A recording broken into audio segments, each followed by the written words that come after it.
Hello and welcome. My name is Tim Shank. And I'm Brian McAvoy. This is Two Cyborgs and a Microphone. Take 2 teaspoons of electricity, 3 cups of silicon, 1 cup of coffee, 1 glass of gin. Stir it with a magnet and serve it chilled with 1 microphone. Sometimes here we talk about news. Sometimes we talk about advancements. Sometimes we talk about stuff inside our own bodies. Today, we're going to go out on a limb and talk about a trend that pops up in grinder culture very often. Gender. Where it is and where it could be headed in a post-human world. Admittedly, Tim and I are probably the last 2 people should be talking about this. We're both cis white males between 18 and 49. I fully empower everybody I talk to be whoever they want to be. So for me, it's hard to have an opinion on this because I truly don't have an opinion of what gender somebody should or should not or is not, except for in one very important case, which is my wife. And I'm right there with you. I think that's up to a person. And I think it's going to be changing. And what I mean by that, well, let's say 10 years ago, there was 2 choices. You were male or female. See, I would dispute that. I would say 10 years ago, there was at least 4 genders. There's men that like women, men that like men, women that like men, women that like women. Now, if you're talking physical gender, I get that. But there's people who identify as varying degrees of those and varying combinations of those. And whether or not it's exhibited physically, that's who they are inside. Definitions in this area have not been clear lately. Like you said, we have 4 genders, or probably more than that. I would say there are many more than that. And I think that number's growing, either due to just people's freedom of expression or technology, because now you could add pre-op, post-op to those lists of changes. And I think we are moving towards a society where you can be a post-op, male to female, cyborg, otherkin with a dragon tail grafted onto your back. I think society is currently having a little trouble with the stuff that was cutting edge when gender reassignment surgery first came on the scene, and I think it's going to get stranger, but that's also exciting. I agree with you. When it comes down to it, like you and I say very often, we're machines.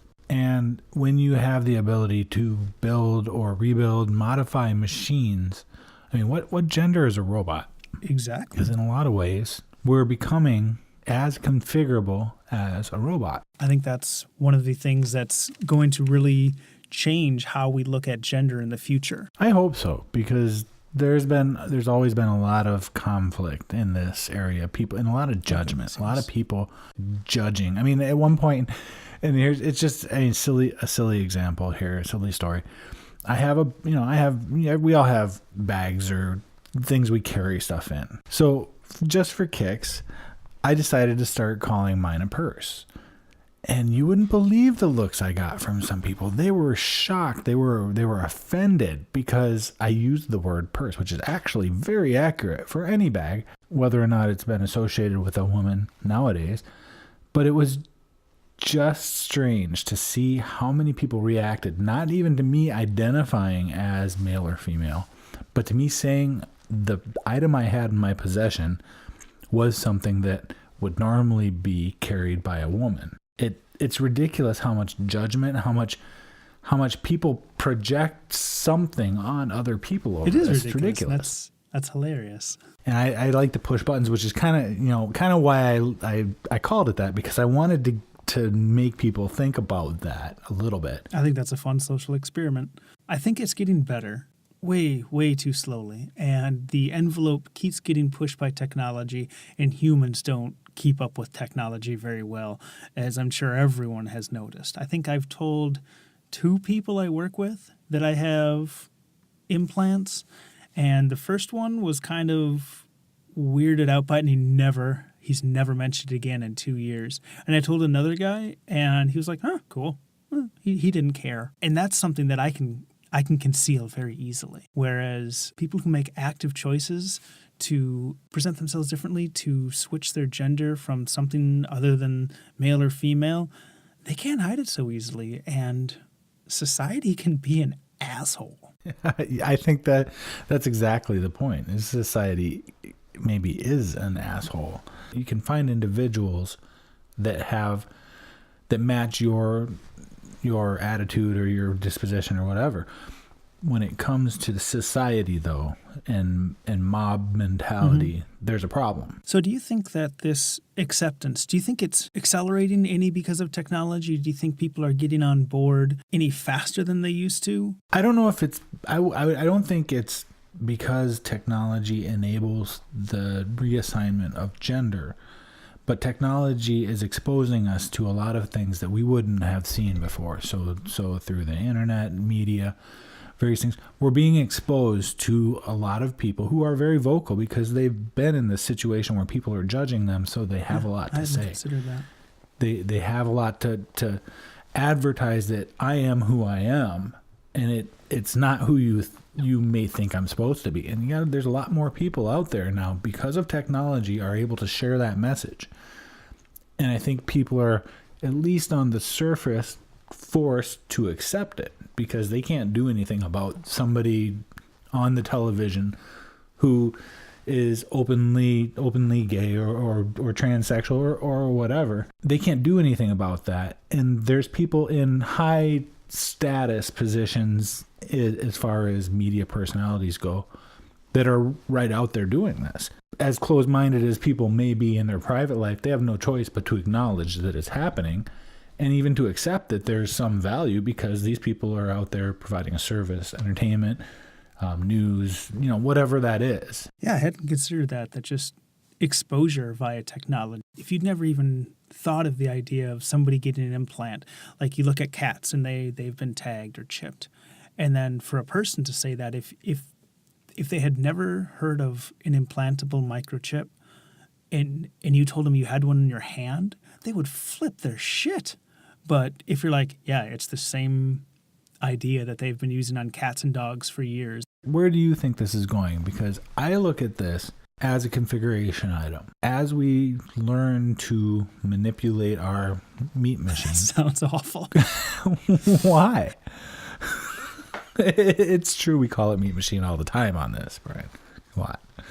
But as we learn to configure ourselves, to augment ourselves, to change the functionality of our body, there's more and more opportunities here for innovative implementations, I guess I would say. Where do you think that will be in, say, 20 years, Brian? God, in 20 years, I think the term gender is going to be antiquated. I think people are going to look back and be like, remember the days when we only thought of two? Now there's a spectrum. It's not going to be 0 or 1. It's going to be 0 to 150,000.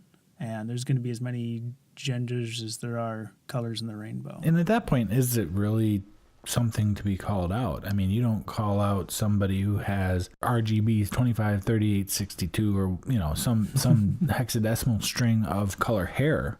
When it starts to be so varied and so many different gradations, subtle differences from one person to the next or from one item to the next, it stops being something you can actually call out. I think it's going to become a pointless term. People aren't going to really think about it in that way. They're just going to look at people and, I hope anyway, have to judge them on their personality for a change. When I talk to somebody, I'm not talking to a man or a woman. I'm talking to a person, and I could care less what's going on beneath the waist there. Well, then let me rephrase. I think that mentality is going to catch on. What about the ability to change gender on the fly? Ooh. So today I'm a man, tomorrow I'm a woman. Maybe Thursday I'll find a way to be both. We may start having that sort of configuration option. I've actually had this discussion at a party with Eric. He's actually a listener of our show, and he has breasts, and he kind of jokingly said, yeah, I wish they were convertible. I wish I could turn them on and off.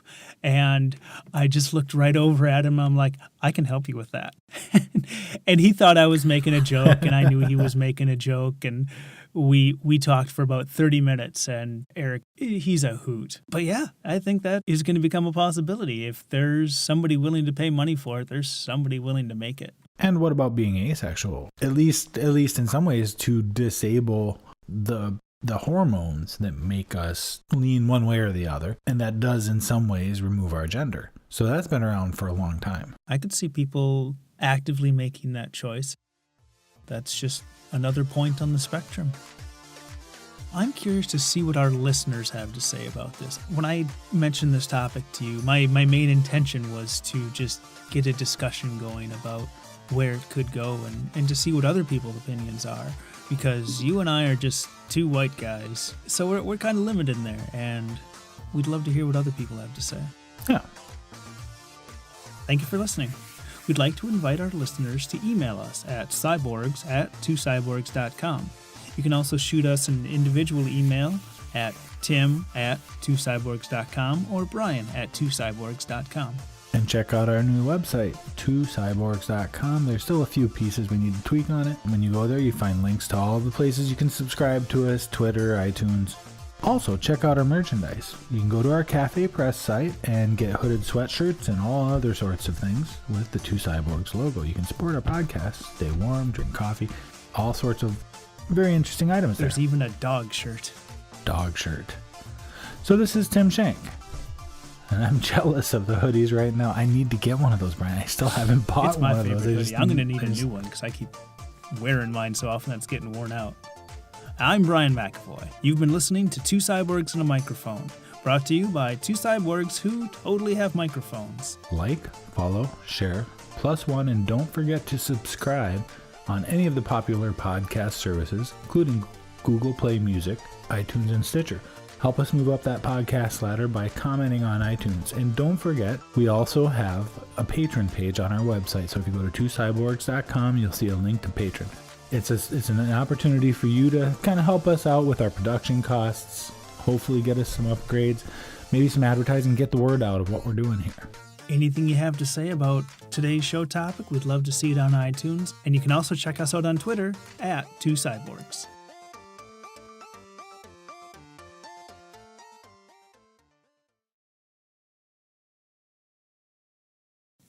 Ooh.